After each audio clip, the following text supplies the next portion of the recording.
Hello everyone, and welcome back. This is the pilot episode of a new series, so I'm definitely looking for a lot of feedback. Tentatively, this is going to be called Deep Rock Debrief, a series where you, the viewers, send in footage of missions that you've played, whether they were great successes or hard-fought victories. This series is focused on analyzing moment-to-moment gameplay, highlighting exceptionally good play, and pointing out some of the shortcomings. But a quick disclaimer before we get started. The footage that you see in front of you, like I said, is provided by viewers. These are individuals that stepped up of their own volition and provided footage for us to critique. Just remember that the individuals showcased here are actively trying to improve and had a lot of courage to actually put forth this kind of information for public scrutiny. So please, keep it constructive. So without further ado, the individual whose gameplay we're going to be showcasing today is Yak. Before we get started, let's go over his build. For the primary, he's going to be running GK2 with a maximum possible fire rate of 14 rounds per second. There's an initial extremely strong upwards pull in the recoil, but then it stabilizes at its maximum point, meaning with a little bit of recoil compensation, you can put all of your shots right on target. In combat, this plays extremely well, as long as you get the hang of pulling down a little bit after you start shooting, you can hit distant targets very reliably. This means you can focus a very rude amount of DPS on very distant targets, also while you're moving at relatively high speeds, as the actual spread on the weapon is very tight. Cryo grenades also do a lot to supplement DPS in this build, obviously tripling the damage of both of your weapons, as both of these weapons are single target damage focused. Which brings us to our secondary, double trigger boomstick. Can't say I've ever run this overclock very heavily, but after giving it a spin to have some better perspective for making this video, it's very strong. Can easily one-shot a frozen Praetorian point blank. All of this rolled together with an extremely fast grappling hook, high ammo flare gun, and a pretty normal armor spec makes this a real build to be reckoned with on high difficulties. Alright, with all that out of the way, let's get into the actual mission and see how Yak plays this build. Alright, so getting started here, spawns in a pretty unfortunate location, has to grapple out of it. Gotta say I love the damage number mod, there's a lot more tactile feedback. Does a good job to take out the goo bomber first for sure, not getting slowed down. Not that the scout has much issue with the goo puddles, but it can definitely pose a lot of issues for other classes that might be involved. And this is where my main build gripe comes in here, which is that Bosco doesn't have cryo rockets, which is really saying something. That's the biggest issue that I would have with any of this equipment. Just that you could have hit this spitballer with a cryo rocket and jumped up tier to finish it off, or just let Bosco kill it completely. Instead, you end up taking a hit, so kinda not great. And right about here, there's a pretty clear decision to make. You can either finish off the grapple entirely, or you can land on the crystals and engage the spitballer from there, throw a cryo, throw a rocket. Instead, he goes ahead and fully commits, goes down and cryos the spitballer, which is half the cryos gone at this point. Which isn't a huge issue, but that's something that cryo rockets would have mitigated a lot.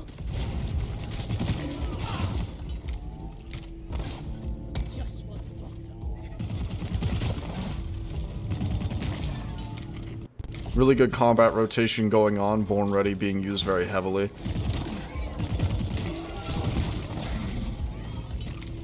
Basically at no point is he ever reloading the shotgun, which is a very good thing. I'm gonna kill you all.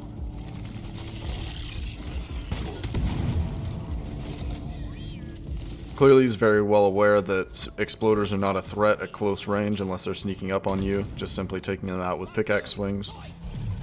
And right here, there's some really good target prioritization. However, unfortunately, the Mactera doesn't die fast enough and still manages to get a shot off. But he did focus the enemy that was firing at him first, so very good target priority, just unfortunately, one or two shots didn't connect. Another situation where cryo rockets would come in pretty handy is menaces at long range beyond effective weapon range.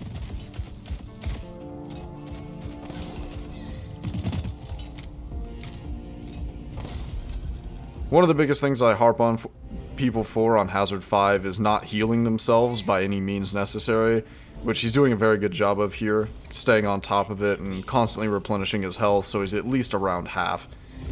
Being below half health on Hazard 5 is just asking for trouble.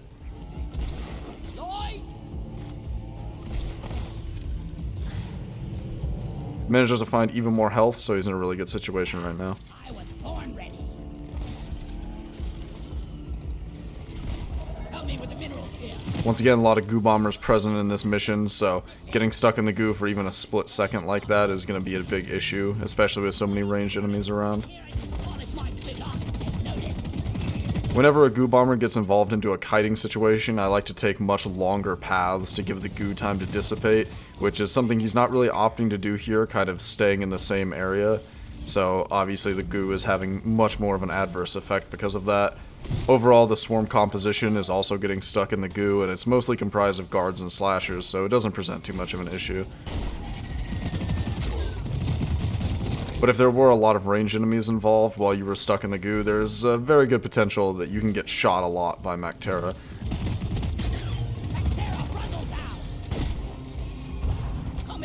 But he has very good targeting priority on the goo bombers especially, in that he's taking out the goo sacks and worrying less about killing the ones that already have their sacks broken. Here, have a bullet in the face. Make it go boom.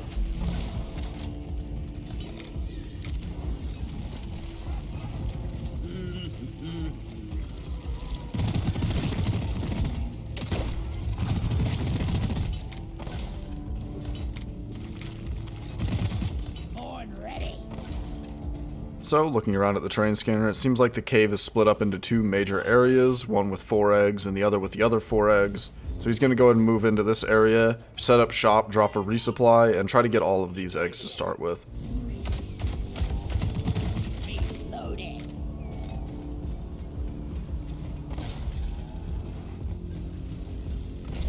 Light is up. So personally, I think I would have tried to get Betsy involved in the fight a lot sooner, but he's clearly been tracking the presence of the Betsy this whole time. Yeah, give me some sugar. He very nearly sends Bosco over to wake up the Betsy whilst having not resupplied yet, but thankfully he pulls Bosco back in time, and he'll be better prepared for the fight. Think you could kill me? Well, think again.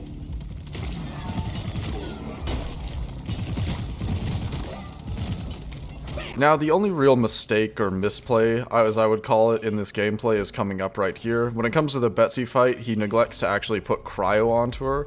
I would assume he's just unaware and didn't just forget in the spur of the moment, but if anyone isn't aware, if you hit Betsy with cryo damage, while she won't entirely freeze like a normal bug, she will still receive triple damage.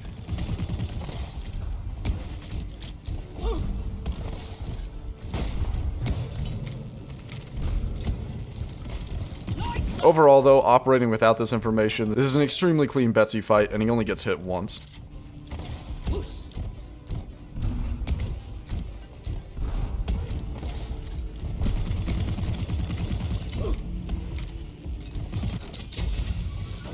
Getting Betsy involved in combat situations is really big with Solo Scout, just because she has really good passive AoE, and obviously it's just free damage on swarms,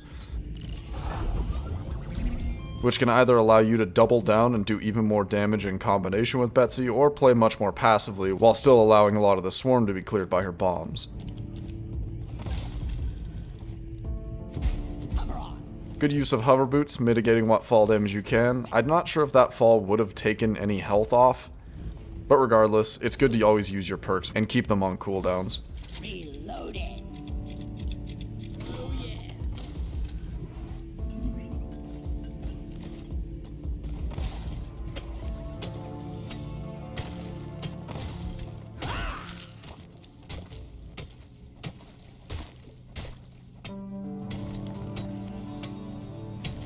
A lot of good macro gameplay going on here, a lot of good mule movement, Light for me, please. and prioritization of objectives. Focusing on the egg and the gold chunk at the same time, waiting till Bosco caught up, and then putting him right back to work as soon as possible. Swarm on a direct intercept course. Get ready.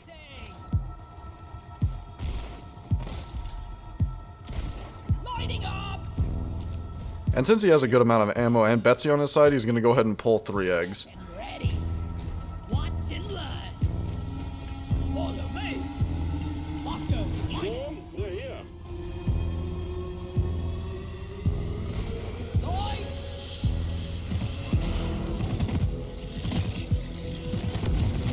I was born ready. Each day.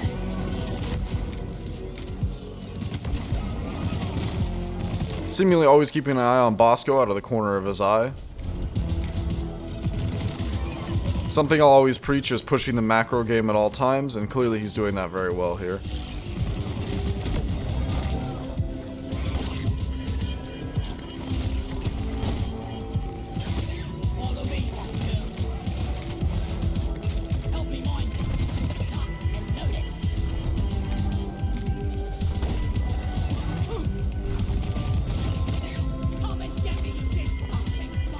Since he didn't get a swarm from the second egg, he goes ahead and pulls a third. I'm not sure if he would have if he'd have gotten 2 swarms, but regardless, this fight's going extremely well.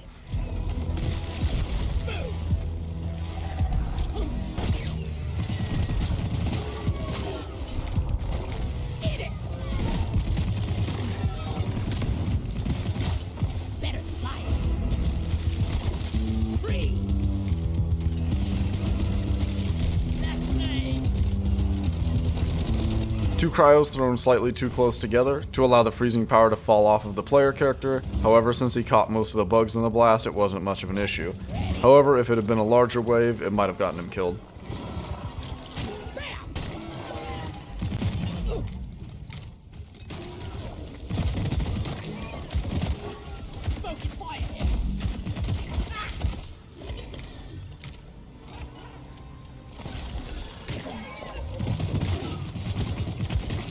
Okay, I said I wasn't going to harp on it again, but just one more time. Even in this situation, he shoots a normal Bosco rocket at the Menace. If it had been a cryo rocket, that Menace would have been dead to rights. However, since it was just a normal rocket, the Menace managed to get away. But I think I've made my point by now, so promise, that was the last time. Lighting! Menace eliminated. Horn ready. Yak definitely displays a really good example of switching between the combat mentality and the macro game mining collection mentality. Ollie! Lock and load it.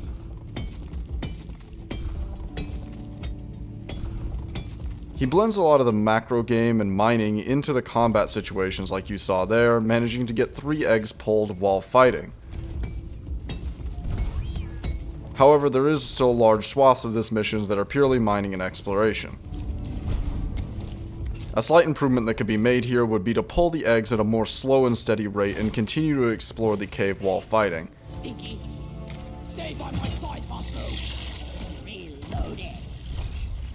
This leads to generally overall faster mission completion times as you're combining all mining and fighting into the same time period, rather than having 2 separate dedicated periods for mining and fighting. This is all personal gameplay preference, of course, but from the way that this guy plays, I assume that he's just improving and will eventually be at the point where he's doing exactly what I said there.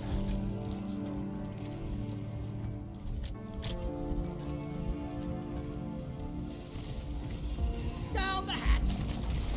Light is up. But regardless of however you slice up a mission, it's clear that at this moment in time he needs Nitra. There's no ammo bricks left on the resupply he previously called, and he doesn't have enough for another one. So while he has a lot of ammo in pockets, the focus should be getting more Nitra, which is exactly what he's doing.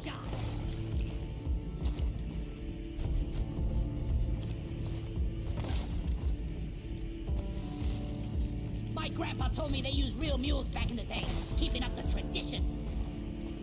HBR. Good use of hover boots, preventing a pretty strong chunk shot that would have been received from that fall damage there.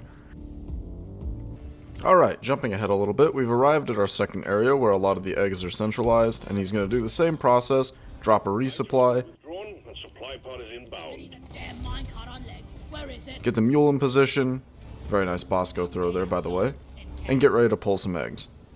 The resupply is here. Lighting! Really good target prioritization on display here, and also really good placement of Betsy and fighting around her, as she's able to cleave most of the passive wave by herself. Light is up. Does one last double check, finds both eggs, pulls both at the same time, and gets ready for a big fight. Big swarm detected. Lock up and get ready. Call for the mule. I need you here. Once again, really good object handling and macro objective pushing, and gets the item collecting out of the way and returns to that combat mentality that we talked about before. Weapon ready. Its throw is upon you.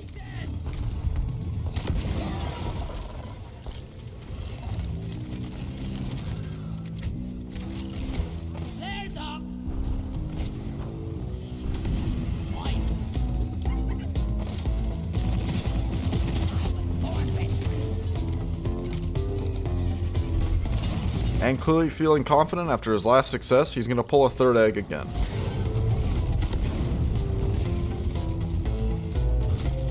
Very nice cryo, freezes both Praetorians. Lock and loaded. Let's move them out. Up until now, he'd often been using one cryo grenade to freeze a single Praetorian, which personally I don't often do. I try to get some other bugs involved or try to get two large bugs at the same time, so that was an excellent cryo right there. Not to say that cryoing a single Praetorian is wrong by any means, it's just a little bit more strenuous on the ammo.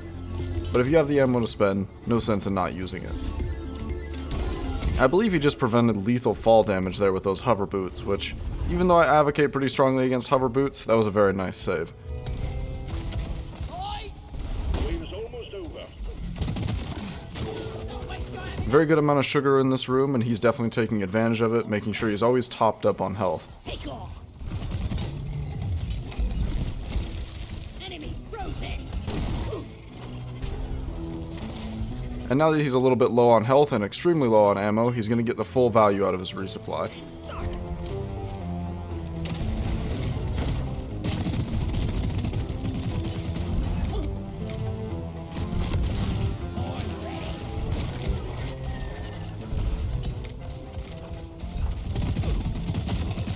Definitely at some point here I would have had Bosco throw the egg down so he could have returned to helping in combat. Even though Bosco's damage isn't very much, it's still damage that he's not getting if he's hopelessly flying around. I called for Molly. Ain't no hiding from me, bug.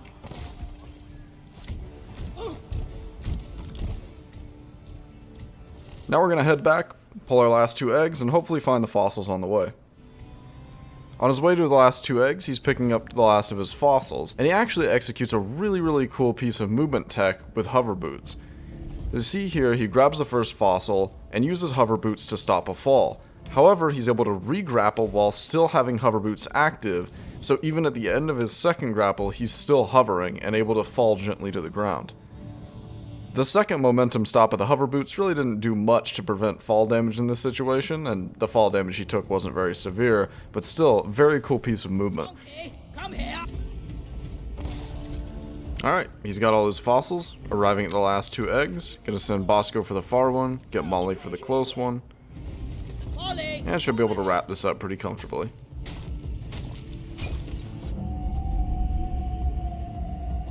We got a hell of a blimp heading your way, team. Now I won't fault him for not immediately calling the drop pod when he got the two eggs in, as it's definitely making a better showcase for gameplay here. However, in your own personal gameplay, if you get the objective completed and you're waiting to fight a swarm, I would honestly just hit the button and get the hell out. These minerals go. It's usually just as easy, if not easier, to run out of a cave through a swarm as it is to fight it. All eggs collected. Management will be pleased. But regardless, we're treated to some more nice combat footage. Boom. Lock and loaded. A lot of explosives. Always remember to abuse resupplies in solo. There's more than enough ammo, you get 2 full refills for 80 nitra, so be greedy with it.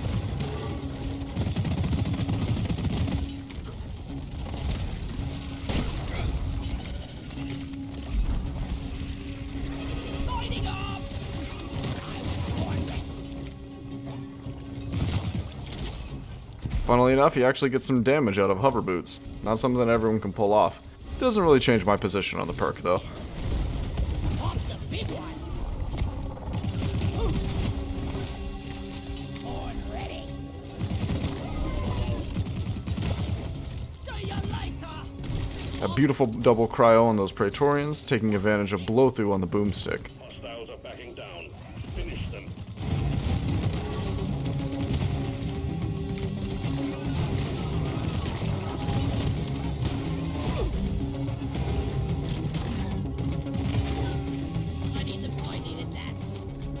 it's time to hit the button and get out of here. Smooth as always, team. Drop pod is on the way. I got it!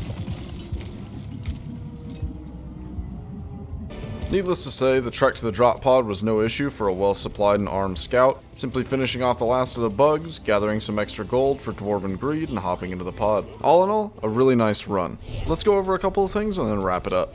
It's very hard to find something to criticize about this mission, and it was overall extremely clean. However, I have a couple of things.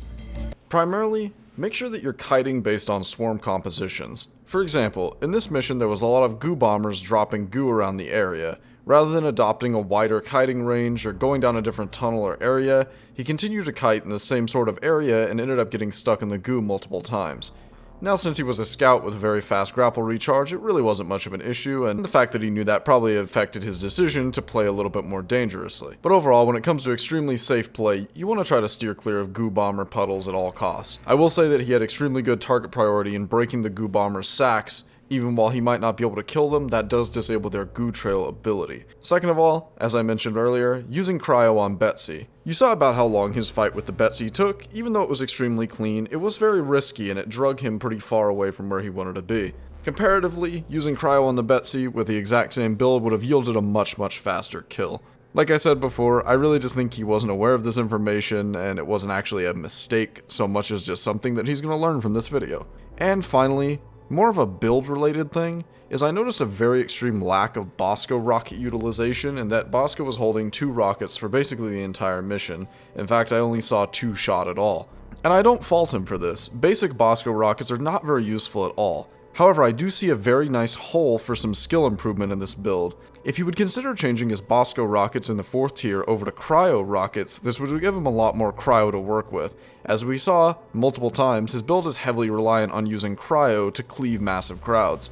So being able to use regenerating Bosco rockets, as well as his seemingly go-to cryo grenades, would help his ammo go a lot further, especially useful on stationary targets like spitballers or menaces. Once again, I'd like to reiterate, this is me nitpicking extremely hard. I had the opportunity to go over this footage in painstaking detail. I've certainly played many missions worse than this, that if they were recorded, people would be able to nitpick, pull apart, and make multiple hours worth of content on all of my mistakes. But that really is the purpose of this series, is to really get in the brass tacks and take apart gameplay and look at the smallest little improvements that can be made. So even though he's never going to play this exact same mission again, he can go in better armed with the knowledge in the future, as well as all of the viewers. But that's about all I have for you today.